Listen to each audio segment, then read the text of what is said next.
नमस्कार दोस्तों, स्वागत है आपके अपने यूट्यूब चैनल पर। तो सभी साथियों को 79वें स्वतंत्रता दिवस के शुभ अवसर पर हार्दिक बधाई। दोस्तों, आज हम लोग पढ़ने वाले हैं यूथ पब्लिकेशन से Bihar librarian practice set number 3। इससे पहले हम लोग प्रैक्टिस सेट नंबर 1 और 2 पढ़ चुके हैं। अगर इसका वीडियो आप लोग नहीं देखे तो प्लेलिस्ट बना हुआ है, वहाँ जाके देख लीजिएगा। इसमें सारे क्वेश्चन जो है आपको अच्छे लेवल का मिलेगा। तो एक बार आप लोग यहाँ से रिवीजन जो है ज़रूर कर लीजिएगा। यानी दोनों भाषा में आपको जो है हर एक प्रश्न मिल जाएगा, हिंदी और इंग्लिश मीडियम। तो जो भी साथी इंग्लिश मीडियम वाले हैं वो भी इस वीडियो को देख सकते हैं। इसी के साथ दोस्तों, हमारे इस यूट्यूब चैनल पर अभी तक 5 से 6 प्रकाशन का जो है बिहार लाइब्रेरी का प्रैक्टिस सेट अपलोड है। अगर आप लोग नहीं देखें तो एक बार प्लेलिस्ट जाके चेक कर लीजिएगा, आपको वहाँ पे सारे जो है पब्लिकेशन का प्रैक्टिस मिल जाएगा। वहाँ से आप लोग रिवीजन कर लीजिएगा, ठीक है। आज हम लोग इस वीडियो में सेट नंबर 3 का अच्छे तरीके से सलूशन करने वाले हैं। तो आप लोग वीडियो को लास्ट तक बने रहिएगा, सारे क्वेश्चन बहुत महत्वपूर्ण है। तो एक बार आप लोग यहाँ से ज़रूर रिवीजन कर लीजिएगा, ठीक है। तो चलिए स्टार्ट करते हैं। उससे पहले सभी लोग इस वीडियो को लाइक कर दीजिएगा और जो भी साथी नए हैं चैनल को सब्सक्राइब कर लीजिएगा।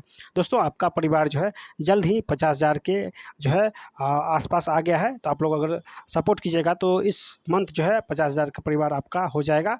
तो आप लोग प्लीज़ जो है सपोर्ट ज़रूर कीजिएगा, ताकि जल्द से जल्द जो है आपका परिवार 50,000 का जो है एक परिवार छोटा सा बन जाए, ठीक है। तो चलिए स्टार्ट करते हैं सेट नंबर 3। चलिए, सभी क्वेश्चन बाइलिंगुअल है, तो आप लोग यहाँ से रिवीजन जरूर कर लीजिएगा।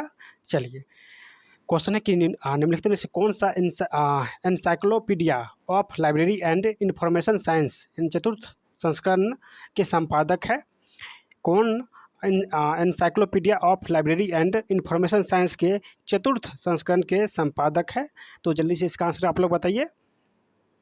चलिए दोस्तों, इसका आंसर हो जाएगा ऑप्शन नंबर सी। ऑप्शन जो इसका सी हो जाएगा, जॉन डी मैकडोनाल्ड और Michael Levine Clarke. John D McDonald और माइकल लेविने क्लार्क हो जाएगा। ऑप्शन नंबर इसका सी हो जाएगा। चलिए नेक्स्ट क्वेश्चन क्या है? तो नेक्स्ट क्वेश्चन है कि निम्नलिखित में से क्या भाषा शब्दकोशों के शब्द निरूपण का भाग नहीं है? यानी क्या भाषा शब्दकोशों के शब्द निरूपण का भाग नहीं है? तो जल्दी से इसका आंसर आप लोग बताइए। दोस्तों, क्वेश्चन अच्छे लेवल का है, तो आप लोग एक बार ज़रूर यहाँ से रिवीजन कर लीजिएगा। थोड़ा सा हार्ड क्वेश्चन है, लेकिन आप लोग यहाँ से एक बार ज़रूर इस क्वेश्चन को पढ़ लीजिएगा, ठीक है। अभी का जो एग्ज़ाम हो रहा है उसमें लेवल थोड़ा सा ऊँच हो रहा है, तो आप लोग ऊँचे लेवल का भी जो है रिवीजन करके ही जाइएगा, ठीक है। चलिए, तो इसका जो है आंसर हो जाएगा ऑप्शन नंबर ए, ग्लास हो जाएगा, ठीक है। ऑप्शन जो है इसका एक ग्लास हो जाएगा, ठीक है। यानी शब्दकोश के शब्द निरूपण का भाग ग्लास नहीं है, ठीक है। चलिए नेक्स्ट क्वेश्चन है कि शब्द अभिलेखागार सर्वाधिक प्रासंगिक है? शब्द अभिलेखागार सर्वाधिक प्रासंगिक है, तो इसका जो है आंसर क्या हो जाएगा? तो ऑप्शन जो है इसका ए हो जाएगा, ऐतिहासिक सामग्री से। ऐतिहासिक सामग्री से हो जाएगा। ऑप्शन जो है इसका ए हो जाएगा। चलिए चलिए अगला क्वेश्चन है कि एग्रो वाक क्या है? एग्रो वाक जो है ये क्या है? तो दोस्तों, ये नियंत्रित शब्दावली है। नियंत्रित शब्दावली है, तो इसका आंसर ऑप्शन नंबर ए हो जाएगा। ऑप्शन जो है इसका ए हो जाएगा। चलिए नेक्स्ट क्वेश्चन क्या है? क्वेश्चन की कौन सा एक क्वेश्चन निम्नलिखित में से कौन सा एक शब्दावली नियंत्रण नहीं है? कौन एक शब्दावली नियंत्रण नहीं है? तो इसका जो है आंसर हो जाएगा ऑप्शन ए, वर्गीकृत प्रसूची संहिता। वर्गीकृत प्रसूची संहिता हो जाएगा। चलिए नेक्स्ट क्वेश्चन है कि प्रथम व्यावसायिक पूर्ण पाठ विधिक सूचना सेवा को किस रूप में जाना जाता है? प्रथम व्यावसायिक पूर्ण पाठ विधिक सूचना सेवा को किस रूप में जाना जाता है? तो इसका जो है आंसर हो जाएगा दोस्तों ऑप्शन सी, यानी लॉक्सिस लॉक्सिस नेक्सिम। लॉक्सिस नेक्सिम हो जाएगा। ऑप्शन इसका सी हो जाएगा। चलिए अगला क्वेश्चन है कि निम्नलिखित में से किसने प्राइमरी सोर्सेज एनालिसिस टूल को बनाया है? किसने प्राइमरी सोर्सेज एनालिसिस टूल को बनाया है? तो इसका जो है आंसर क्या हो जाएगा? तो इसका आंसर जल्दी से बताइए। तो इसका आंसर हो जाएगा दोस्तों ऑप्शन नंबर डी, ठीक है। यानी लाइब्रेरी ऑफ कांग्रेस ने बनाया है। ऑप्शन इसका डी हो जाएगा, लाइब्रेरी ऑफ कांग्रेस। चलिए अगला क्वेश्चन है कि सूचना ब्रोकर्स क्या है? सूचना ब्रोकर्स क्या है?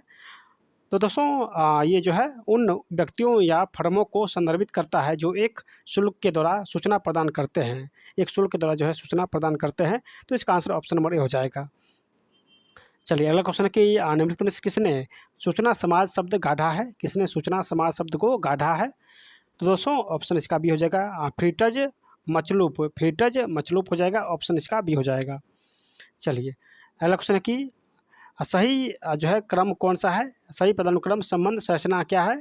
तो चलिए देख लेते हैं। तो सबसे पहले डेटा हो जाएगा, सूचना हो जाएगा, ज्ञान हो जाएगा और विजडम हो जाएगा। डेटा, सूचना, ज्ञान और विजडम हो जाएगा, ऑप्शन जो है इसका एक करेक्ट हो जाएगा। चलिए नेक्स्ट क्वेश्चन है कि उपभोक्ताओं की स्पष्ट सूचना आवश्यकताओं को निर्धारित करने के लिए संदर्भ स्टाफ सदस्य और पुस्तक उपभोक्ता के मध्य अंतर्व्यक्तित्व संप्रेषण को क्या कहा जाता है। उपभोक्ताओं की स्पष्ट सूचना आवश्यकताओं को निर्धारित करने के लिए संदर्भ स्टाफ सदस्य और पुस्तक उपयोगिता के मध्य अंतर्व्यक्तित्व संप्रेषण को क्या कहते हैं। तो दोस्तों इसका जो है आंसर हो जाएगा ऑप्शन ए, संदर्भ प्रश्न कहते हैं। चलिए नेक्स्ट क्वेश्चन है कि अज्ञात या संदिग्ध लेखकत्व की पुस्तकों को कहते हैं। अज्ञात या संदिग्ध लेखकत्व की पुस्तकों को क्या कहते हैं।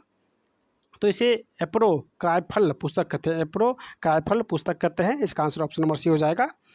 चलिए नेक्स्ट क्वेश्चन है कि ट्रेडिशनल नॉलेज डिजिटल लाइब्रेरी विकसित एवं प्रबंधित क्या है। ट्रेडिशनल नॉलेज डिजिटल लाइब्रेरी विकसित और प्रबंधित जो है किसने किया है।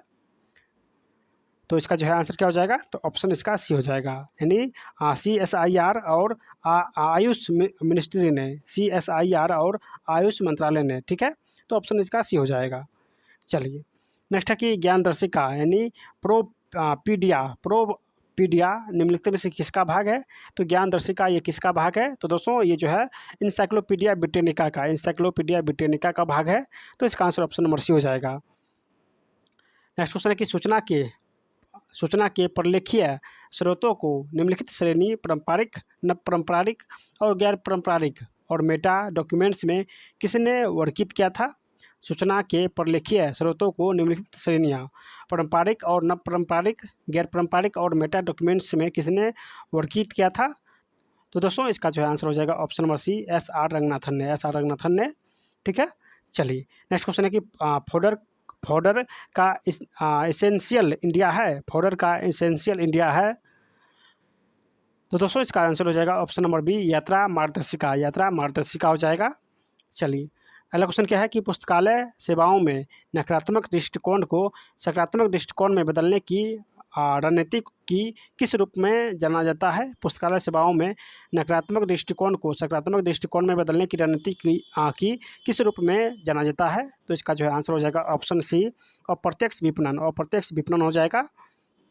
चलिए अगला क्वेश्चन है कि एक संदर्भ स्रोतों की विषय वस्तु का मूल्यांकन करने के लिए निम्नलिखित में से किस पर विचार नहीं किया जा सकता है। एक संदर्भ स्रोतों की विषय वस्तु का मूल्यांकन करने के लिए निम्नलिखित में से किस पर विचार नहीं किया जा सकता है। तो दोस्तों इसका जो है आंसर हो जाएगा ऑप्शन नंबर बी, जिल्दबंदी पर विचार नहीं किया जा सकता है। तो इसका आंसर ऑप्शन नंबर बी हो जाएगा। चलिए अगला क्वेश्चन क्या है। नेक्स्ट क्वेश्चन है कि निम्नलिखित में से कौन OCLC का उत्पाद सेवा नहीं है। कौन OCLC का उत्पाद सेवा नहीं है। तो दोस्तों ग्रीन क्लास है, कंटेंट DM है, ISBD ये नहीं है, ठीक है। ISBD इसका आंसर नहीं होगा। तो इसका आंसर ऑप्शन नंबर सी जो है गलत हो जाएगा, ठीक है। ये जो है इसका आंसर हो जाएगा। जबकि कैट एक्सप्रेस भी है, ठीक है। तो ये तीनों जो है सही है, जबकि ऑप्शन नंबर सी गलत हो जाएगा। चलिए नेक्स्ट क्वेश्चन है कि निम्नलिखित में से कौन सा भारतीय राष्ट्रीय ग्रंथ सूची का भाग नहीं है, यानी कौन भारतीय राष्ट्रीय ग्रंथ सूची का भाग नहीं है। तो दोस्तों इसका आंसर हो जाएगा ऑप्शन नंबर बी, प्रकाश अनुक्रमणिका जो है ये भारतीय राष्ट्रीय ग्रंथ सूची का भाग नहीं है। जबकि वर्गीकृत भाग जो है लेखक और शीर्षक अनुक्रमणिका, विषय अनुक्रमणिका, ये सभी जो है भारतीय राष्ट्रीय ग्रंथ सूची का भाग है। चलिए अगला क्वेश्चन कि भारत में ISSN प्रदान करने वाली राष्ट्रीय नोडल एजेंसी कौन सा है। भारत में ISSN प्रदान करने वाली राष्ट्रीय नोडल एजेंसी कौन है। तो दोस्तों हो जाएगा option number A, NISCAIR, option इसका ये हो जाएगा, निस्केयर हो जाएगा। चलिए नेक्स्ट क्वेश्चन देखते हैं। करा कि निम्न से विज्ञान सूचना तंत्र को चुनिए। कौन विज्ञान सूचना तंत्र है।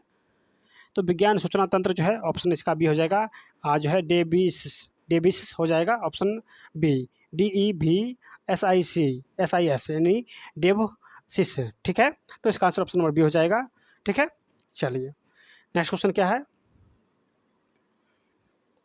चलिए नेक्स्ट जो 23 नंबर क्वेश्चन है इसका हिंदी नहीं किया हुआ है, ठीक है। तो which of the following is a collaborative network of reference librarians. तो इसका जो है आंसर क्या हो जाएगा, तो ऑप्शन नंबर इसका सी हो जाएगा। क्वेश्चन पॉइंट जो है इसका आंसर हो जाएगा। चलिए अगला क्वेश्चन कि इनफ्लिब नेट क्या है। इनफ्लिब नेट जो है ये क्या है, तो दोस्तों ये सूचना एवं पुस्तकालयों का नेटवर्क है। सूचना एवं पुस्तकालयों का नेटवर्क है, तो इसका आंसर ऑप्शन नंबर ए हो जाएगा। चलिए अगला क्वेश्चन देखते हैं। Annuls of library science and documentation के प्रकाशक है। Annuls of library science and documentation के प्रकाशक है, तो दोस्तों ये निस्केयर है, तो इसका आंसर ऑप्शन नंबर बी हो जाएगा, निस्केयर। नेक्स्ट है कि शोध गंगा कोश क्या है। शोध गंगा कोश क्या है, तो दोस्तों ये ई थ्रीसिस है, ई थ्रीसिस का है, यानी शोध गंगा कोश जो है वो ई थ्रीसिस का है, तो इसका आंसर ऑप्शन नंबर बी हो जाएगा। चलिए अगला क्वेश्चन है कि देसी डॉग जो है को पहले क्या कहा जाता है। देसी डॉग को पहले क्या कहा जाता था, तो दोस्तों इसका जो है आंसर हो जाएगा, देसी डॉग को पहले जो है साइंटिफिक इंफॉर्मेशन सेंटर कहते थे। साइंटिफिक इंफॉर्मेशन सेंटर कहते थे, तो इसका आंसर ऑप्शन नंबर सी हो जाएगा। चलिए अगला क्वेश्चन है कि निस्केयर कौन निस्केयर की सेवा उत्पाद नहीं है, यानी कौन निस्केयर का सेवा उत्पाद नहीं है, तो इसका आंसर हो जाएगा ऑप्शन नंबर बी, यानी साइटेंशन इंडेक्स जो है ये निस्केयर सेवा का उत्पाद नहीं है, तो इसका आंसर ऑप्शन नंबर बी हो जाएगा। चलिए नेक्स्ट क्वेश्चन है कि नेक्लिन डैश द्वारा प्रायोजित है। नेक्लिन किसके द्वारा प्रायोजित है, तो दोस्तों ये डेलनेट हो जाएगा, ऑप्शन ए, डेलनेट इसका करेक्ट आंसर हो जाएगा, ऑप्शन नंबर ए। चलिए नेक्स्ट क्वेश्चन है कि स्वतंत्रता के पूर्व निम्नलिखित में से किस देशी रियासत ने सार्वजनिक पुस्तकालय अधिनियम पारित किया था। स्वतंत्रता के पूर्व निम्नलिखित में से किस देशी रियासत ने सार्वजनिक पुस्तकालय अधिनियम पारित किया था, तो इसका आंसर हो जाएगा ऑप्शन नंबर बी, कोल्हापुर इसका करेक्ट आंसर हो जाएगा। चलिए अगला क्वेश्चन है कि पुस्तकालय ज्ञान के प्रवेश द्वार के रूप में library as gateways to knowledge किस दस्तावेज का शीर्षक है। यानी पुस्तकालय ज्ञान के प्रवेश द्वार के रूप में किस दस्तावेज का शीर्षक है, तो इसका जो है आंसर हो जाएगा ऑप्शन नंबर सी, यानी राष्ट्रीय लाइब्रेरी ज्ञान आयोग 2007। राष्ट्रीय लाइब्रेरी ज्ञान आयोग 2007 इसका करेक्ट आंसर हो जाएगा। चलिए अगला क्वेश्चन है कि रंगनाथन ने बनारस में आयोजित प्रथम ऑल एशिया एजुकेशनल कॉन्फ्रेंस में एक मॉडल सार्वजनिक पुस्तकालय अधिनियम निम्न में से किस वर्ष में प्रस्तुत किया था। रंगनाथन ने बनारस में आयोजित प्रथम ऑल एशिया एजुकेशनल कॉन्फ्रेंस में एक मॉडल सार्वजनिक पुस्तकालय अधिनियम किस वर्ष प्रस्तुत किया था, तो इसका जो है आंसर हो जाएगा दोस्तों ऑप्शन नंबर बी, 1930 में प्रस्तुत किया था, 1930 और 1930 हो जाएगा। चलिए नेक्स्ट क्वेश्चन है कि डॉक्टर एस.आर. रंगनाथन द्वारा निर्मित मॉडल लाइब्रेरी एक्ट को ऑल एशिया एजुकेशनल कॉन्फ्रेंस में कब प्रस्तुत किया गया था, तो दोस्तों ये 1930 में डॉक्टर रंगनाथन के द्वारा निर्मित मॉडल लाइब्रेरी एक्ट को ऑल एशिया एजुकेशनल कॉन्फ्रेंस में 1930 में प्रस्तुत किया गया था, ठीक है। नेक्स्ट क्वेश्चन है कि राजस्थान सार्वजनिक पुस्तकालय अधिनियम किस वर्ष पारित हुआ था। राजस्थान सार्वजनिक पुस्तकालय अधिनियम किस वर्ष पारित हुआ था, तो इसका जो है आंसर क्या हो जाएगा। चलिए इसका जो है आंसर हो जाएगा ऑप्शन नंबर बी, 2006 में पारित हुआ था, ठीक है। नेक्स्ट है कि कौन सा मैस्लो की आवश्यकताओं में पदानुक्रम का हिस्सा नहीं है। कौन मैस्लो की आवश्यकताओं के पदानुक्रम का हिस्सा नहीं है, तो इसका आंसर हो जाएगा ऑप्शन नंबर बी, व्यवहार, जबकि सुरक्षा हिस्सा है, भौतिकी हिस्सा है, आत्मा यथार्थ हिस्सा है, जबकि व्यवहार हिस्सा नहीं है। चलिए अगला क्वेश्चन है कि किस चीज़ के प्रति अनुकूल व प्रतिकूल सामान्यकृत प्रतिक्रिया क्या कहलाती है। किसी चीज़ के प्रति अनुकूल या प्रतिकूल सामान्यकृत प्रतिक्रिया क्या कहलाती है, तो दोस्तों ये दृष्टिकोण या अभिवृत्ति कहलाती है, तो इसका आंसर ऑप्शन नंबर ए हो जाएगा। चलिए अगला क्वेश्चन है कि थर्स्टन का टेम्परामेंट शेड्यूल उपकरण मापता है। थर्स्टन का टेम्परामेंट शेड्यूल उपकरण मापता है, तो दोस्तों ये व्यक्तित्व मापता है, तो इसका आंसर ऑप्शन डी हो जाएगा, ऑप्शन डी हो जाएगा। चलिए अगला क्वेश्चन की रुचि वह प्रेरक है जो किसी व्यक्ति वस्तु या क्रिया के प्रति ध्यान देने के लिए प्रेरित करती है। ये किसने कहा था, रुचि वह प्रेरक है जो किसी व्यक्ति वस्तु या क्रिया के प्रति ध्यान देने के लिए प्रेरित करता है। दोस्तों ये जो है क्रो ने कहा था, ठीक है, तो इसका आंसर ऑप्शन नंबर ए हो जाएगा, क्रो। चलिए नेक्स्ट क्वेश्चन कि मॉर्गन द्वारा विकसित किया गया मॉर्गन जो है किसको विकसित किया था, तो मॉर्गन जो है दोस्तों ये जो है प्रेरणा सिद्धांत को विकसित किया था। मॉर्गन जो है प्रेरणा सिद्धांत को विकसित किया था। चलिए अगला क्वेश्चन की नेतृत्व का 4 ढांचा प्रारूप मॉडल किसने प्रदान किया था? नेतृत्व का 4 ढांचा प्रारूप किसने प्रदान किया था? तो दोस्तों इसका जो है आंसर ऑप्शन नंबर बी हो जाएगा, बॉलमैन और डील। बॉलमैन और डील हो जाएगा। चलिए नेक्स्ट क्वेश्चन है कि उपलब्धि प्रेरणा सिद्धांत किसने प्रतिपादित किया था? उपलब्धि प्रेरणा सिद्धांत किसने प्रतिपादित किया था? तो इसका आंसर हो जाएगा ऑप्शन बी, मैक क्लेलैंड हो जाएगा ऑप्शन बी। चलिए अगला क्वेश्चन है कि MIS निम्नलिखित का विविधीकरण है। MIS जो है किसका विविधीकरण है? तो इसका जो है आंसर हो जाएगा option A, management and information system. Management and information system हो जाएगा। चलिए नेक्स्ट क्वेश्चन है कि मास्लो का प्रेरणा सिद्धांत आधारित है। मास्लो का प्रेरणा सिद्धांत जो है ये आधारित है। तो इसका आंसर हो जाएगा ऑप्शन बी, आवश्यकताओं के सोपान। आवश्यकताओं के सोपान हो जाएगा। चलिए नेक्स्ट क्वेश्चन है कि FRBR मॉडल डैश पर आधारित है। FRBR मॉडल जो है ये किस पर आधारित है? तो वस्तु संबंध मॉडल। वस्तु संबंध मॉडल हो जाएगा। ऑप्शन इसका ए हो जाएगा। चलिए नेक्स्ट क्वेश्चन है कि पुस्तकालय द्वारा क्रय की पुस्तकों का भुगतान निम्न में से किस प्रक्रिया के बाद किया जाता है? पुस्तकालय द्वारा क्रय की पुस्तकों का भुगतान किस प्रक्रिया के बाद किया जाता है? तो दोस्तों ये परिग्रहण के बाद। इसका आंसर ऑप्शन ए हो जाएगा, परिग्रहण। चलिए अगला क्वेश्चन है कि पुस्तकालय द्वारा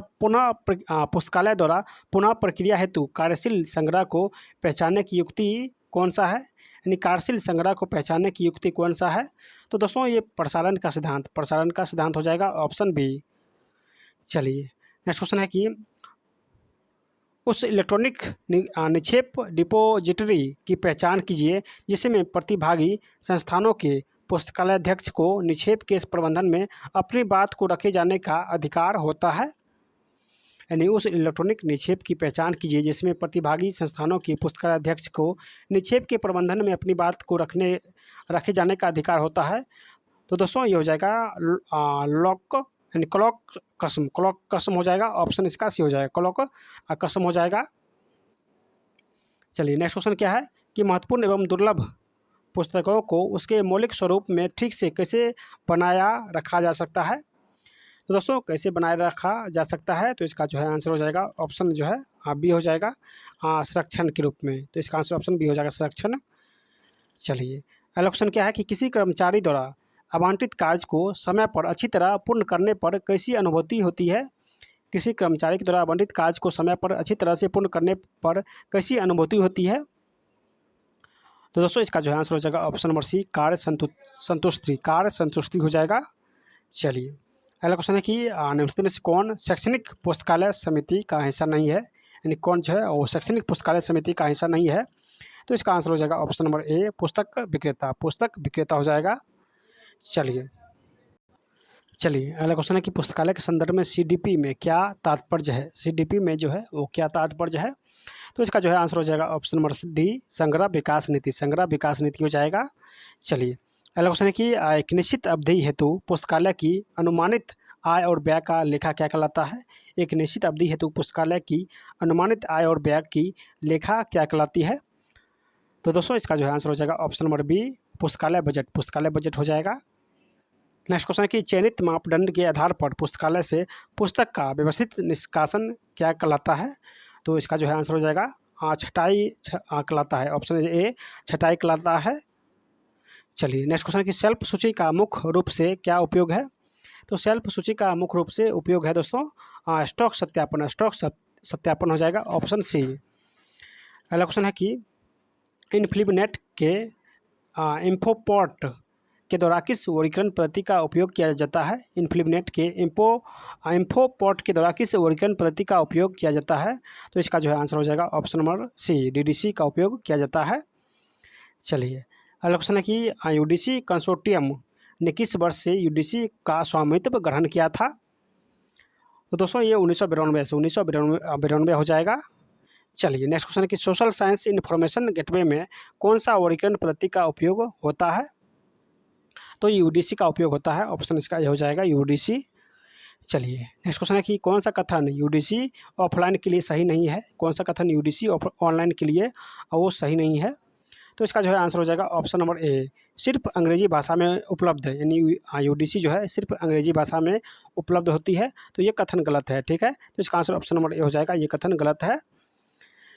चलिए नेक्स्ट क्वेश्चन क्या है कि निम्नलिखित में से कौन ज्ञान प्रस्तुतिकरण के संदर्भ में OWL का एक प्रजाति नहीं है, यानी कौन ज्ञान प्रस्तुतिकरण के संदर्भ में OWL की एक प्रजाति नहीं है। तो इसका जो है आंसर हो जाएगा option number C, OWL OWLAL हो जाएगा, ऑप्शन इसका सी हो जाएगा। नेक्स्ट क्वेश्चन कि DDC का 19वां संस्करण की तालिका फर्स्ट मानक उप विभाजन का अंकन 016 प्रतिनिधित्व करता है, यानी ये किसका प्रतिनिधित्व करता है। तो दोस्तों ये जो है अनुक्रमणिकाएँ का जो है प्रतिनिधित्व करता है, तो इसका आंसर ऑप्शन नंबर सी हो जाएगा। चलिए नेक्स्ट क्वेश्चन है कि द्विबिंदु वर्गीकरण में डिक्शनरी, जीवनी, समसामयिक आदि किस सामान्य एकल के अंतर्गत आते हैं। द्विबिंदु वर्गीकरण में डिक्शनरी, जीवनी, सामयिक आदि किस सामान्य एकल के अंतर्गत आते हैं। तो इसका जो है आंसर हो जाएगा, ऑप्शन इसका बी हो जाएगा, ऑप्शन इसका बी हो जाएगा। ACI से पहले प्रयुक्त, ACI से पहले प्रयुक्त हो जाएगा, ऑप्शन इसका बी हो जाएगा। चलिए नेक्स्ट क्वेश्चन है कि द्विबिंदु वर्गीकरण के मुख्य वर्ग ओ दर्शाता है। द्विबिंदु वर्गीकरण के मुख्य वर्ग ओ जो है दर्शाता है, तो इसका आंसर हो जाएगा ऑप्शन नंबर बी, कृति पक्ष हो जाएगा, ऑप्शन बी। चलिए अगला क्वेश्चन है कि वर्गीकरण शोध समूह लंदन के बारे में कौन सा कथन गलत है। वर्गीकरण शोध समूह लंदन के बारे में कौन सा कथन गलत है। तो दोस्तों इसका जो है ऑप्शन नंबर सी जो है ये गलत हो जाएगा, ठीक है। ऐसा रंगनाथन इसके मूल सदस्य थे, यानी जो वर्गीकृत शोध समूह लंदन में है इसके रंगनाथन जो है मूल सदस्य थे, तो ये कथन गलत हो जाएगा। नेक्स्ट क्वेश्चन क्या है कि DB दशमलव वर्गीकरण के किस संस्करण में वर्णानुक्रम विधि का सर्वप्रथम उपयोग हुआ था। DB दशमलव वर्गीकरण के किस संस्करण में वर्णानुक्रम विधि का सर्वप्रथम उपयोग हुआ था। तो इसका जो है आंसर हो जाएगा ऑप्शन नंबर सी, 14वां संस्करण, ऑप्शन इसका सी हो जाएगा, 14वां संस्करण, ठीक है। चलिए अगला क्वेश्चन की मशीन रीडेबल कैटलॉगिंग यानी मार्क में से किसके द्वारा सबसे पहले आरंभ किया गया था। मशीन रीडेबल कैटलॉगिंग यानी मार्क किसके द्वारा सबसे पहले आरंभ किया गया था। तो इसका जो है आंसर हो जाएगा option number B, Library of Congress हो जाएगा। चलिए नेक्स्ट है कि CCF का प्रथम संस्करण किस वर्ष प्रकाशित हुआ था। CCF का प्रथम संस्करण किस वर्ष प्रकाशित हुआ था। तो 1984 हो जाएगा। मार्क यानी टैग 250 क्या है। तो टैग 250 जो है दोस्तों ये संस्करण क्षेत्र है, ऑप्शन इसका भी हो जाएगा संस्करण क्षेत्र। चलिए अगला क्वेश्चन है कि मार्क 21 का टैग 250 की क्षेत्र से संबंधित है। मार्क 21 का टैग 250 की क्षेत्र से संबंधित है, तो इसका जो है आंसर हो जाएगा ऑप्शन ए, एडिशन यानी संस्करण से संबंधित है, संस्करण इसका आंसर हो जाएगा। चलिए नेक्स्ट क्वेश्चन है कि RDA का पूरा नाम क्या है, इसका फुल फॉर्म क्या हो जाएगा RDA का। तो इसका जो है आंसर हो जाएगा option number C, resource description and access हो जाएगा। चलिए नेक्स्ट है कि मार्क रिकॉर्ड की सामग्री कितने चर क्षेत्रों में विभाजित होती है। मार्क रिकॉर्ड की सामग्री कितने चर क्षेत्रों में विभाजित होती है। तो ये 2 क्षेत्रों में विभाजित होती है। मार्क फर्स्ट का पायलट प्रोजेक्ट किस वर्ष में शुरू किया गया था। तो ये जो है 1966 में मार्क फर्स्ट का पायलट प्रोजेक्ट शुरू हुआ था। चलिए अगला क्वेश्चन है कि उस समिति की पहचान करें जिसे पुस्तकालय से संबंधित भारतीय मानकों के उत्तरदायित्व का भार दिया गया है। तो इसका जो है आंसर हो जाएगा ऑप्शन नंबर डी, MSD 5 हो जाएगा। चलिए अगला क्वेश्चन कि पुस्तकालय एवं सूचना विज्ञान के क्षेत्र में MPhil एवं PhD प्रारंभ करने वाले प्रथम विश्वविद्यालय का नाम क्या है। यानी MPhil और PhD प्रारंभ करने वाले प्रथम विश्वविद्यालय का नाम क्या है। तो दोस्तों ये दिल्ली विश्वविद्यालय हो जाएगा, ऑप्शन इसका भी हो जाएगा। नेक्स्ट क्वेश्चन की लाइब्रेरी शब्द की उत्पत्ति जो है किस भाषा में हुई है। तो इसकी उत्पत्ति जो है दोस्तों ये लैटिन भाषा से हुआ है, तो इसका आंसर ऑप्शन नंबर ए हो जाएगा। चलिए अगला क्वेश्चन कि इलेक्ट्रॉनिक संसाधनों के संदर्भ में काउंटर का उपयोग किसके लिए किया जाता है। तो काउंटर का जो उपयोग है दोस्तों ये जो है किसके लिए किया जाता है। तो इसका आंसर हो जाएगा ऑप्शन नंबर सी, यानी ये संसाधनों के उपयोग की गणना करने के लिए। तो ऑप्शन इसका सी हो जाएगा, संसाधनों के उपयोग की गणना करने के लिए। अगला क्वेश्चन है कि जो है Project Gutenberg is primarily a digital library of. तो ये क्या है। तो इसका जो है आंसर हो जाएगा दोस्तों ऑप्शन नंबर ए, ई पुस्तक है, ई यानी ई बुक है, ठीक है। तो इलेक्ट्रॉनिक बुक है, तो इसका आंसर ऑप्शन नंबर ए हो जाएगा, ई बुक। चलिए अगला क्वेश्चन है कि व्यवसाय सूचना सेवाएं नेटवर्क यानी विस्नेट किसका भाग है। व्यवसाय सूचना सेवाएं नेटवर्क यानी विस्नेट जो है ये किसका भाग है। विस्नेट जो है इसका फुल फॉर्म होता है व्यवसाय सूचना सेवाएं नेटवर्क। तो इसका जो है दोस्तों इसका आंसर हो जाएगा ऑप्शन नंबर डी। फिक्की का जो है ये भाग है, तो इसका आंसर ऑप्शन नंबर डी हो जाएगा फिक्की। चलिए अगला क्वेश्चन है कि औषधि संघ में इलेक्ट्रॉनिक्स संसाधनों का प्रबंधन किसके द्वारा किया जाता है। हाँ, औषधि संघ में इलेक्ट्रॉनिक संसाधनों का प्रबंधन किसके द्वारा किया जाता है। तो इसका आंसर हो जाएगा दोस्तों ऑप्शन नंबर ए चिकित्सा पुस्तकालय, यानी राष्ट्रीय चिकित्सा पुस्तकालय नई दिल्ली में स्थित है। राष्ट्रीय चिकित्सा पुस्तकालय के द्वारा जो है औषधि संघ में इलेक्ट्रॉनिक संसाधनों का प्रबंधन किया जाता है। तो इसका आंसर ऑप्शन नंबर ए हो जाएगा। चलिए अगला क्वेश्चन कौन सा CMS ऑटोमेटिक कंपनी द्वारा विकसित और अनुरक्षित किया जाता है। कौन CMS ऑटोमेटिक कंपनी द्वारा विकसित और अनुरक्षित किया जाता है। तो इसका जो है आंसर हो जाएगा ऑप्शन नंबर सी वर्डप्रेस। ठीक है। चलिए अगला क्वेश्चन है कि डैश ने उल्लेख किया था कि ज्ञान शक्ति है, किंतु उस ज्ञान के पर्याप्त प्रबंधन के अभाव में परिणाम भयानक होंगे। ये किसने उल्लेख किया था। तो इसका जो है आंसर हो जाएगा दोस्तों ये ऑप्शन नंबर बी कैमरॉन ने उल्लेख किया था कि ज्ञान शक्ति है, किंतु उस ज्ञान के पर्याप्त प्रबंधन के अभाव में परिणाम भयानक होंगे। तो इसका आंसर ऑप्शन नंबर बी हो जाएगा कैमरॉन। चलिए अगला क्वेश्चन है कि कौन सा ओपन सोर्स डिस्कवरी टूल का उदाहरण नहीं है। तो इसका जो है आंसर हो जाएगा दोस्तों ऑप्शन नंबर ए यानी प्राइमो सेंट्रल हो जाएगा, जो कि ओपन सोर्स डिस्कवरी का भाग नहीं है। चलिए अगला क्वेश्चन है QR कोड पुस्तकालय में विशेष रूप से उपयोगी क्यों है। QR कोड पुस्तकालय में विशेष रूप से उपयोगी क्यों है। तो इसका जो है आंसर हो जाएगा दोस्तों यानी ऑप्शन बी, यानी QR कोड जो है पुस्तकालय में विशेष रूप से उपयोगी क्यों है, क्योंकि पुस्तकों को अतिशीघ्र निर्गम और वापस करना होता है, यानी अतिशीघ्र जो है निर्गम और वापस करना होता है, इसीलिए QR कोड का जो व्यवस्था किया गया है। तो इसका आंसर ऑप्शन नंबर बी हो जाएगा। चलिए नेक्स्ट क्वेश्चन देखते हैं। नेक्स्ट क्वेश्चन है कि Oxford English dictionary Webster third new international dictionary जैसे शब्दकोश किस प्रकार के शब्दकोश है।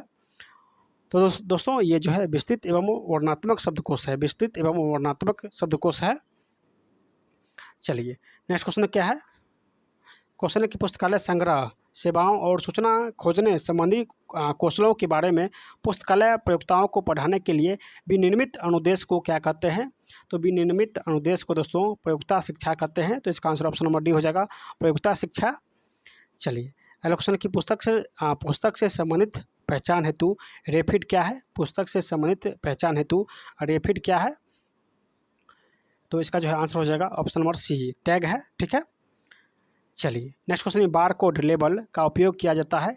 तो बार कोड लेबल का उपयोग संचलन प्रणाली के लिए करते हैं। तो इसका आंसर ऑप्शन ए हो जाएगा संचलन प्रणाली। नेक्स्ट क्वेश्चन है कि रैपिड प्रणाली के मुख्य संगठक कौन से हैं।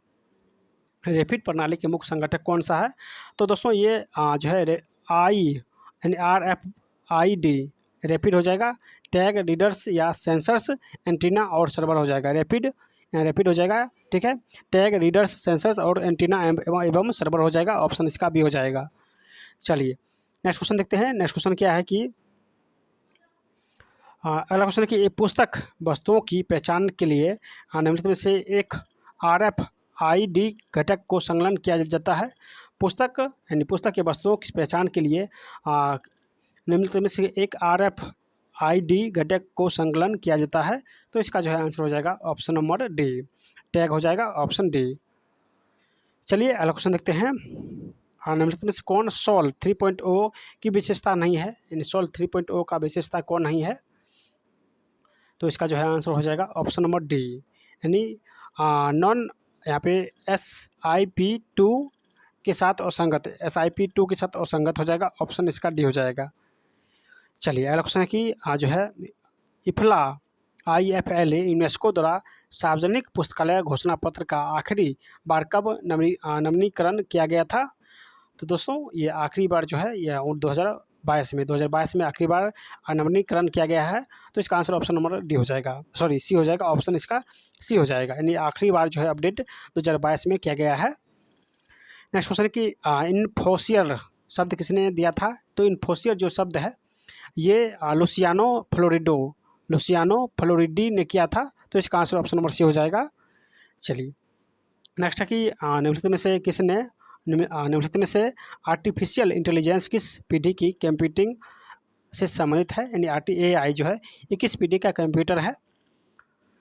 तो दोस्तों ये 5वीं पीढ़ी का कंप्यूटर है AI, यानी आर्टिफिशियल इंटेलिजेंस। नेक्स्ट है कि PDF ए में ए का जो है अर्थ क्या हो जाएगा, PDF ऑब्लिक ए में ए का अर्थ क्या है, तो दोस्तों अकाइबल हो जाएगा, अकाइबल हो जाएगा, ऑप्शन इसका भी हो जाएगा। चलिए अगला क्वेश्चन कि कौन सी ऑपरेटिंग प्रणाली नहीं है, यानी कौन एक प्रकार का ऑपरेटिंग प्रणाली नहीं है, तो लाइनक्स एक प्रकार का ऑपरेटिंग प्रणाली नहीं है। चलिए नेक्स्ट क्वेश्चन क्या है कि कौन सी वोलेटाइल मेमोरी है, कौन एक प्रकार का वोलेटाइल मेमोरी है, तो दोस्तों ये रैम हो जाएगा, ऑप्शन इसका ए हो जाएगा रैम। नेक्स्ट है कि कौन जो है DBMS प्रकार का नहीं है, निकॉन DBM पर जो है DBMS प्रकार का नहीं है, तो इसका जो है आंसर हो जाएगा ऑप्शन नंबर सी, यानी पदानुक्रमिक जो है ये DBMS का प्रकार नहीं है। चलिए नेक्स्ट है कि RDF द्वारा प्रयुक्त भाषा कहलाती है, तो RDF द्वारा प्रयुक्त भाषा जो है ये क्या कहलाती है, तो ये RDF XML कहलाती है, इसका आंसर ऑप्शन ए हो जाएगा RDF XML। नेक्स्ट है कि SMS का परीक्षण किस वर्ष हुआ था, तो SMS का परीक्षण जो हो दोस्तों ये किस वर्ष हुआ था, तो ये 1992 में हुआ था। चलिए अगला क्वेश्चन क्या है कि संरचित प्रलेखों के लिए डेटा की साज संभाल और अदला बदली के लिए किस मानक को प्रयुक्त किया जाता है, यानी किस मानक को प्रयुक्त किया जाता है, तो ये XML मानक का प्रयुक्त करते हैं, तो इसका आंसर ऑप्शन नंबर बी हो जाएगा। नेक्स्ट है कि बिब्लियोमेट्रिक्स यानी ग्रंथमितीय शब्द का प्रयोग सर्वप्रथम किसके द्वारा किया गया था, तो ग्रंथमितीय शब्द का प्रयोग जो है सर्वप्रथम जो है दोस्तों ये एलन फ्रिज्ड के द्वारा जो है एलन फ्रिज्ड के द्वारा जो है किया गया था, तो इसका आंसर ऑप्शन नंबर डी हो जाएगा। चलिए अगला क्वेश्चन है कि जब कोई क्रैकर सिस्टम से डाटा का दुरुपयोग या चोरी करने का प्रयास करता है तो उसे कहा जाता है, तो उसे जो है अतिक्रमण कहते हैं, इसका आंसर ऑप्शन ए हो जाएगा अतिक्रमण। नेक्स्ट मोबाइल फ़ोन के लिए गूगल द्वारा विकसित कौन सा ऑपरेटिंग सिस्टम है, मोबाइल फ़ोन के लिए गूगल द्वारा विकसित कौन सा ऑपरेटिंग सिस्टम है, तो दोस्तों इसका आंसर हो जाएगा ऑप्शन सी एंड्रॉयड, यानी एंड्रॉयड हो जाएगा एंड्रॉयड। चलिए नेक्स्ट क्वेश्चन है कि EBSDIC का पूर्ण रूप क्या है, इसका जो है फुल फॉर्म क्या हो जाएगा, तो इसका फुल फॉर्म हो जाएगा यानी extend binary coded decimal interchange code, extend binary coded decimal interchange code हो जाएगा, ऑप्शन इसका ए हो जाएगा।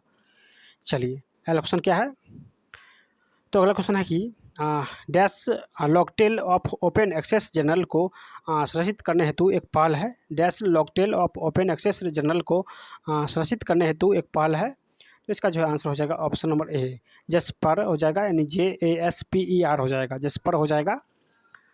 चलिए अगला क्वेश्चन है कि निम्नलिखित में से कौन से सिमेंटिक वेब प्रौद्योगिकी को सक्षम करने वाला घटक नहीं है, कौन सिमेंटिक वेब प्रौद्योगिकी को सक्षम करने वाला घटक नहीं है, तो इसका आंसर ऑप्शन नंबर सी हो जाएगा HTML हो जाएगा, यानी हाइपरटेक्स्ट मार्कअप लैंग्वेज हो जाएगा।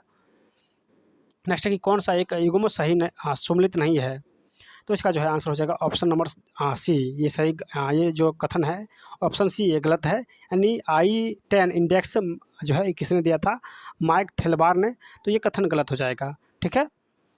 चलिए अगला क्वेश्चन है कि MIME से आप क्या समझते हैं, तो इसका जो है आंसर हो जाएगा ऑप्शन नंबर ए बहुउद्देशीय इंटरनेट मेल एक्सटेंशन, बहुउद्देशीय इंटरनेट मेल एक्सटेंशन हो जाएगा। नेक्स्ट क्वेश्चन है कि WiMAX के लिए निम्नलिखित में से कौन सा WiMAX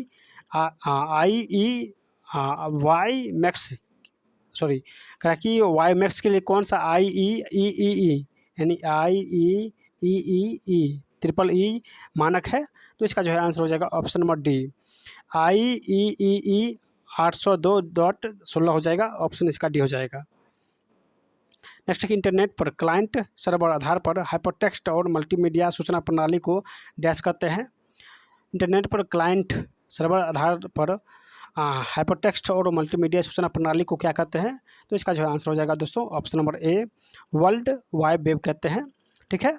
चलिए नेक्स्ट है कि इंटरनेट वीडियो को डेस्कटॉप पर लाने या डाउनलोड करने के सरलतम उपाय को किस रूप में जाना जाता है, तो सरलतम उपाय को दोस्तों जो है ब्रॉडकास्टिंग कहते हैं। नेक्स्ट क्वेश्चन कि हाइपरटेक्स्ट शब्द को किसने प्रतिपादित किया था, तो इसका आंसर हो जाएगा option number D Ted Nelson हो जाएगा। नेक्स्ट क्वेश्चन इनमें से विषम उत्तर को मल्टीमीडिया के संदर्भ में पृथक कीजिए, तो इसका जो है आंसर हो जाएगा ऑप्शन नंबर डी भावनाएं। अगला क्वेश्चन है कि साइंटोमेट्रिक्स जर्नल के संस्थापक संपादक कौन है, साइंट्रोमेट्रिक्स जर्नल के संपादक कौन है? तो दोस्तों ऑप्शन इसका ये हो जाएगा टिबोर ब्राउन हो जाएगा। चलिए नेक्स्ट क्वेश्चन है कि कौन युग्म सम्मिलित नहीं है? कौन सा कथन गलत है? तो इसका जो है आंसर ऑप्शन नंबर डी हो जाएगा स्प्रेडशीट। हाँ, किसने दिया था? तो थॉमस वेबर ने। तो ये कथन जो है गलत है, यानी ऑप्शन इसका डी करेक्ट हो जाएगा, ये कथन गलत है। चलिए अगला क्वेश्चन है कि पुस्तकालय में प्रीपब बुक लिंक प्रणाली शुरू की है? किस पुस्तकालय में प्रीपब बुक लिंक प्रणाली शुरू की गई है? तो इसका जो है आंसर हो जाएगा दोस्तों ऑप्शन नंबर ए, यानी लाइब्रेरी ऑफ कांग्रेस। चलिए अगला क्वेश्चन देखते हैं। तो अगला क्वेश्चन है कि पुस्तक गाइड टू रेफरेंस मटेरियल यानी फैसेट पब्लिशिंग का लेखक कौन है? पुस्तक guide to reference material Facet Publishing के लेखक कौन है? तो इसका जो है आंसर हो जाएगा ऑप्शन ए कृष्ण कुमार हो जाएगा। चलिए अगला क्वेश्चन है कि निम्नलिखित में से कौन सूचना खोज शोध में सेंस मेकिंग अप्रोच के विकास से जुड़ा हुआ है? कौन सूचना खोज शोध में सेंस मेकिंग अप्रोच के विकास के साथ जुड़ा हुआ है? तो दोस्तों इसका आंसर ऑप्शन नंबर डी हो जाएगा एम ग्रास और एन जे बल्किन हो जाएगा। चलिए अगला क्वेश्चन है कि dash electronics resources in medicine consortium की पहल है, यानी dash electronics resources in medicine consortium की पहल है। तो इसका जो है आंसर हो जाएगा ऑप्शन नंबर सी राष्ट्रीय स्वास्थ्य एवं परिवार कल्याण संस्थानों का राष्ट्रीय प्रलेखन केंद्र।